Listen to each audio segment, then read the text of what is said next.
मधु की पोती रात 12 बजे मधु के कमरे में खाना लेकर आती है।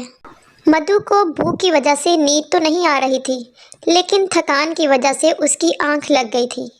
अपनी पोती की आहट सुनकर उसकी आंख खुल जाती है। परी, इतनी रात के तुम यहाँ क्या कर रही हो? दादी माँ, मैंने देखा कि रात को माँ ने आपको खाना ही नहीं दिया। मैं माँ से छुपकर आपके लिए खाना लेकर आई हूँ। ये सुनकर मधु बहुत गमगीन हो जाती है। मधु का एक बेटा था जिसे उसने बड़ी चाव से पाल पोस कर बड़ा किया था, ताकि वो बुढ़ापे में इसका सहारा बने। और मधु के बेटे की शादी हो गई और बहू ब्याह कर घर आ गई। बहू को मधु बिल्कुल भी पसंद नहीं थी। बूढ़ी की जिंदगी तो बड़ी आसान है, सारा दिन बिस्तर पर पड़ी रहती है, कोई काम काज नहीं करती, और उसकी वजह से मुझे खाना ज्यादा बनाना पड़ता है। अल्लाह ही जाने इस बुढ़िया से कब मेरी जान छूटेगी। तुम ऐसी बातें क्यों करती हो? वो तुम्हारी सास है। तुम तो कुछ बोलो ही ना, तुम्हें थोड़ी कुछ काम करना पड़ता है, काम तो सारे मैं करती हूँ। मेरी तकलीफ है तो मैं ही जानती हूँ ये। बस अब बहुत हो गया, अब तुम तय कर लो कि इस घर में या तो मैं रहूँगी या तो बुढ़िया। मधु का बेटा वही करता था जो उसकी बीवी उसे कहती थी। मधु की बहू ने एक जिद ठानी थी कि जब तक वो मधु को घर से बाहर नहीं निकाल देता, वो अपने घर वापस नहीं आएगी। मधु का बेटा मधु को घर से बाहर निकालने का फैसला करता है। माँ, अब हम तुम्हें अपने घर नहीं रख सकते। तुम बुढ़ापा घर में क्यों नहीं रह लेती? वहाँ तुम्हारे जैसे बहुत से लोग हो गए, तुम्हारा बहुत दिल लगेगा वहाँ पे। मेरे तो नसीब ही फूट गए। मेरा एक ही जवान बेटा है, उसकी मैंने इतनी मेहनत से परवरिश की थी, फिर भी वो मुझे ओल्ड हाउस में भेजना चाहता है। बस करो, जाने दो तुम तो। मैं खुद ही ये घर छोड़कर चली जाऊंगी। जहाँ पर मेरी कोई इज्जत ही ना हो, वहाँ पर रहने से तो अच्छा है मैं मर ही जाऊं। देखो माँ, तुम्हें यहाँ से जाना होगा। तुम मेरे सर पर बोझ बनकर ना बैठो।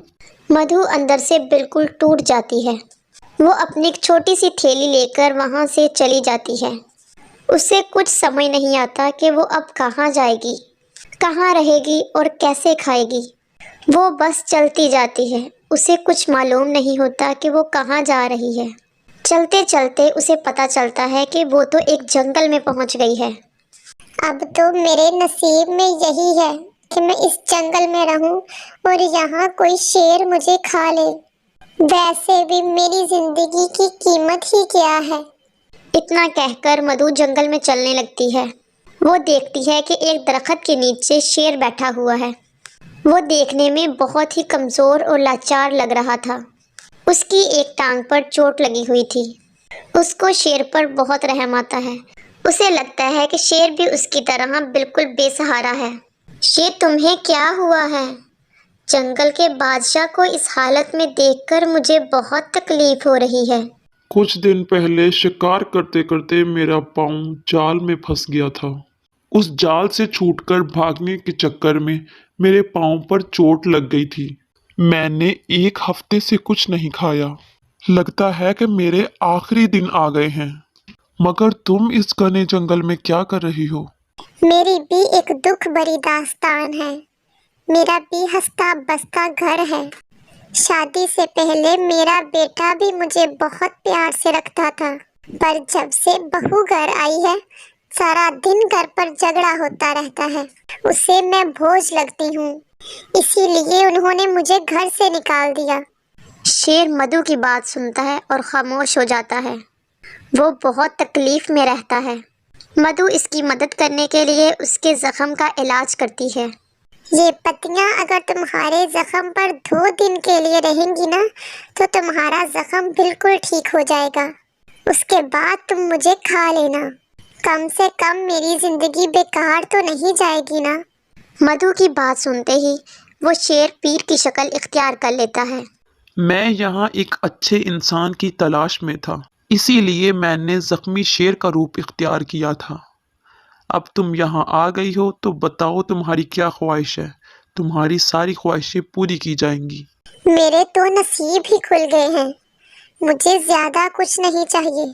आप बस कुछ ऐसा कर लें कि मेरा बेटा मुझे अपना ले और मेरा आखिरी वक्त मेरे घर में मेरी बहू, बेटे और पोती के साथ गुजरे।